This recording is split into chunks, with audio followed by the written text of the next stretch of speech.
Magandang araw sa ating lahat mga boxing fans saan mang panig ng mundo. Ang bakbakan o labanan nating tatalakayin ngayon ay mga comeback fight. Ito po ay sa pagitan ni General Casimiro na ating kababayan kontra sa Japanese fighter na si Tomi Tsukushi. Fight schedule December 27, 2025 nagaganapin sa Aichi Sky Expo, Tokomani, Japan.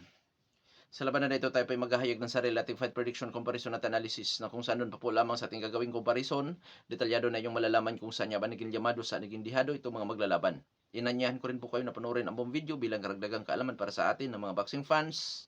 At marami rin po kayo makukuha mga basihan na posibleng makapagbibigay influensya sa inyong magiging desisyon kung sino ang inyong papaboran na sa tingin po niyo ay may malaking tsansa sa pagkapanalo dito po sa naturang labanan. Bagamat andong sports PH ay naghahayag ng prediksyon, mga idols, nasa inyo pa rin po ang huling desisyon. Bago naman natin ito simulan, para po sa mga boxing fans na bago po lamang napadpad dito sa ating munting channel, inaanyahan ko po kayo na sana suportahan po sa pamamagitan po ng pag-subscribe, like, and share. At para po sa mga boxing fans na walang sawa na sumuporta o sumubaybay dito sa ating munting channel, taos puso po ang papasalamat sa inyong lahat. Wala po nung sports PH kung wala rin po kayo mga idols. So simulan na natin ang ating talakayan. Alamin na natin ang mga background dito sa magkabilang panig dahil yan po ang ating gagamiting referensya mamaya sa ating gagawing comparison. At unahin natin sa panig itong si Tomi Tsukushi. Bila sa professional boxer, si Tsukushi po ay may impresibong kartada, 11 wins with 5 wins coming by web knockout, may 5 talo at 2 tabla. Sa kanya 5 talo, 2 beses nakatikim ng knockout, technical knockout. May edad 26 anyos at ang height 5 foot and 6 and a half inches. Orthodox ang stance, knockout ratio 45.45%. Last fight, March 8, 2025, nakasagupa ni Tomi Tsukushi si Guang Hing Luan. Talo by technical decision itong si Tomi Tsukushi. Experience. Mga idol, si Casimiro ang pinakamatindi pa po lamang makalaban itong si Tomi Tsukushi sa kanyang buong professional boxing career. Na kung saan mga idol, sa last fight nitong si Tomi Tsukushi, unang sampan niya as a 10th rounders, talo pa. So skills ni Tomi Tsukushi, boxer puncher, pressure, defensive, roller, counter-puncher style. Hand speed, maliksi na galawan, timing, accuracy. Pagdating sa depensa, average. Pagdating sa durability, 2 beses na ito nakatikim ng technical knockout at 3 beses sa talo sa pamamagitan po ng puntusan. So, ibig sabihin, ang mayroon kay Tomi Tsukushi, determinasyon. Ngayon sa panig naman itong ating kababayan na si General Cuadro Alas, angas ng Pinas Casimiro. Bila sa professional boxer may impresibong kartada itong ating kababayan, 34 wins with 23 wins coming by knockout, may 5 talo at 1 tabla. Sa kanya 5 talo, 1 beses sa katikim ito ng technical knockout sa laban niya kay Morote Imtalani, mga idols. Sa ngayon may edad na 36 anyos itong ating kababayan at ang height 5 foot and 4 inches na may reach na 64 inches, orthodox ang stance na may knockout ratio 67.65%. Last fight, October 25, 2025, nakasagupan ni Casimiro si Kunoski Kamida, talo si Casimiro by unanimous decision. Experience nitong ating kababayan. Dating 3 Division World Champion. Skills, boxer puncher din, pressure, defensive, ruler, counter puncher style. Timing sa pagbato ng suntok itong si Casimiro, taglay ang power, accuracy. Na kung saan may mga wild punches itong si Casimiro, mga idols. Pagdating po sa depensa, lagpas average. Durability, may tibay si Casimiro po, mga idol. Bagamat nasa kanya record ay nadali ito sa may isa itong technical knockout na pagkatalo, pero hindi po ito talaga napatulog or napaayaw na nahihirapan. Oo, sa laban niya kay Morote Imtalani, kaya niya pero umayaw siya, mga idol. Kumbaga, nangayaw lang. So, yun po ang isang General Cuadro Alas, angas ng Pinas, Casimiro. Oo, may kakunatan or may tibay talaga ito. Marunong tumanggap ng suntok talaga ito si Casimiro din. So, idadako na tayo sa ating gagawing comparison. Mga idol, sa Japan gaganapin ang laban, disadvantage po kay Casimiro yan. Bakit? Kasi, kung ang labanan na ito maway sa close fight, dikit sa scorecard, delikado sa hometown decision, favoritism, politika sa boxing, si Casimiro. So, disadvantage kay Casimiro ang kanyang pagdayo. Ngayon, dadako na tayo sa ranking ng BoxRec. Sa ranking ng BoxRec po, mga idol, out of 1,460 ka mga boxing lumalaban sa Super Bantamweight Division, rank 12 si Casimiro. Samantala itong kanyang katunggali, rank 382. Napakalayo po ng agwat. Physical appearance na po tayo. Advantage si Casimiro ang rankings eh. Physical appearance. 36 anyos si Casimiro, 26 anyos si Mitsukoshi. So kalilipas sa prime nitong si Casimiro, kasagsagang kalakasan nito Mitsukoshi ngayon. So dyan mga idol, isipin natin agad na disadvantage kay Casimiro ang edad. Pero sa Dong Sports Beats, hindi pa po disadvantage kay Casimiro ang edad na 36 anyos. 8 rounds lang po ito. Malakas pa si Casimiro hanggang 8 rounds. Kahit hanggang 10 rounds, malakas pa si Casimiro mga idols. So hindi ito magiging problema kay Casimiro ang kanyang pagtanda ngayon. Height, reach, power, kung sino ang may advantage, mas matangkad ang Japanese fighter ng 2.5 inches, automatic sa reach. Lamang ang Japanese fighter. Bumawi si Casimiro sa power o knockout ratio na kung saan umabot sa 67.65%. Ang kanyang knockout ratio, samantalang si Tomi Mitsukoshi may knockout ratio lamang ito na 45.45%. Sa advantage ni Tomi Mitsukoshi na height, reach, kung magagamit niya yan mga idol, which is labanan niya si Casimiro pinapanatili ang distansya, so malaking bagay. Activity fight, parehong napalaban sa taong 2025. Si Casimiro October, huling napalaban si Mitsukoshi March. So parehong aktibo ito. At parehong comeback fight. Kanino kayang comeback fight ang magtagumpay mga idols? Eksperyensya. 3 Division World Champion si Casimiro, itong kanyang makatunggali.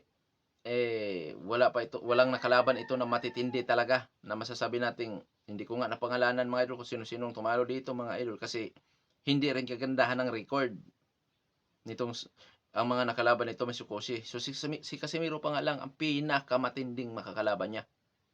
So 90-10 kung i-convert natin sa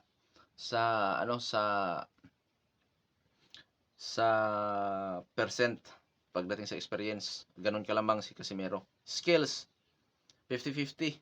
Parehong boxer puncher na kay Casimiro ang power, timing. Nandoon naman sa Japanese fighter ang hand speed, liksi, kakayahan sa pagpapanatili sa distansya. Mga idol, dito sa laban, llamado po talaga si Casimiro. 70-30.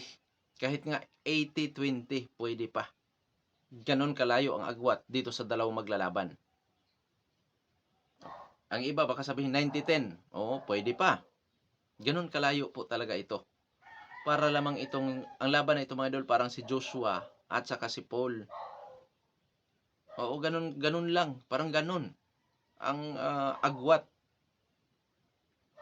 Sa Dog Sports PH, 70-30. Pero kahit sabihin yung 80-20, pwede pa. 90-10, pwede pa. Ganun kalayo ang agwat. O parang si Joshua at Paul lang ang naglaban dito ngayon mga idol. Ganun kalayo ang agwat sa experience sa narating sa boxing. Ganun kalayo yung agwat. Kumbaga, yamado po talaga lalo sa record itong si Casimiro. So ibig sabihin ko itong sorts walang chansang manalo itong Japanese fighter. Mamaya ko sasabihin. Okay, 70-30 in favor of Casimiro kung ating convert sa percent. So ngayon, dadako na tayo sa ating prediction. 8 rounds itong laban na ito. So, General Casimiro by knockout, technical knockout, 1-5. 1-5. Ganon ako ka-confidence na magsabing ganon. At pangalawa, baka mas malala pa ang gagawing galawan nitong si Mitsukoshi sa takbuhan. Yung moving around in and out, baka talagang hindi ito magpadikit kay Casimiro dahil alam naman ni Mitsukoshi napakalakas nitong si Casimiro. Hindi ito sasabay, kundi ang gagawin nito ay tatalonin si Casimiro sa diskarte, sa puntusan, na saan itong si Casimiro naman ay exposed din, na nahihirapan pala ito sa mga magagalaw din na boksingero. So, dyan sa sitwasyon na yan, Casimiro pa rin ako by unanimous decision, split decision. Gamit ang kanyang power at eksperyensya, maging ang kanyang skills, pwede siyang maging dominante sa laban. O inaasahan ko maging dominante pa rin siya sa laban. So ngayon, wala na ba chance talaga ang Japanese fighter mananalo? Mga idol, pwedeng ma-upset dito sa Casimiro. upset ang tanging tsansa ng Japanese fighter sa panong paraan. Kung ang gagawin ng Japanese fighter mga idol ay hindi magpadikit, distansya ang kanyang gagamitin. Gagamitan niya ng sweet science o boxing, hit no hit, takbo-takbo style. Lalo na't matangkad ito, dadalhin si Casimero sa sungkit-sungkit na suntukan. So, yun ang kanyang pinakatsansang manalo dito sa laban. Desisyon. Hindi ako kumbinsido makuha ni Tommy Sukosi na may knockout itong si Casimero. Pero, ganun pa man, this is boxing, anything can happen. Malay natin. Makatsamba ito kay Casimero na solidong suntok mga idol, di ba? Pero yun nga, andong sports page, hindi kumbinsido man-knockout si Casimero sa laban na ito. Pero, pwedeng mangyari yan dahil nga combat sports ito mga idols. At idagdag ko rin po, hindi dapat matalo talaga o hindi pwedeng matalo si Casimero dito sa kanyang laban na ito. Bakit? Kung matalo pa siya dyan sa napakalayo ang agwat, ay sa tingin ko dapat na siyang magretiro kung ayaw niya magiging stepping stone sa mga batang boksingero, mga idols. Kung ayaw niya maging stepping stones, gawin siyang tungtungan. Gawin sangkalan yung kanyang pangalan para umangat yung mga batang boksingero na kung saan mga idol kung papayagan ni Casimero, ganun lang siya. Na pangdagdag sa kartada, pampataba sa kartada, kung sakasakali. Kasi dito kung matalo pa talaga siya dito mga idol, talagang for retirement na. Dahil sa napakalayo po ng agwat dito sa dalawang maglalaban. Ang ikinalala nga lang ng Japanese fighter ay height, reach. Pagkatapos niyan ay si kang Casimero na lahat ng advantage. Oo. Ay sa power ko yung sports, bakit mo nasabing 50-50? Oo, pares silang boxer-puncher. Ngunit, ang experience ni Casimero po mga idol ay hindi na rin matatawaran. At tandaan natin malakas yan. May mga techniques si Casimero kung paano niya madidikitan yan. Dahil sa kanya experience siya. Pero, yun nga, kung matalo pa rin siya dyan sa isang boksingero na kung saan napakalayo ang agwat, wala na. Finish na, ika. So, ibig sabihin, hindi pwede matalo talaga si Casimero sa laban na yan. So, abangan natin kung ano ang magiging performance itong ating kababayan sa laban na yan, na kung saan unmatched ito para sa kanya. Hanggang dito na lamang ito pandong Sports Pitch. Real talk lang po ang aking sinasabi para sa ating kababayan. Maraming salamat po sa inyong patuloy na pagsuporta at pagsubaybay dito sa ating munting channel. God bless po sa ating lahat at advance Happy New Year sa ating lahat mga idol. Na sana masaya ang ating pagsalubong sa bagong taon.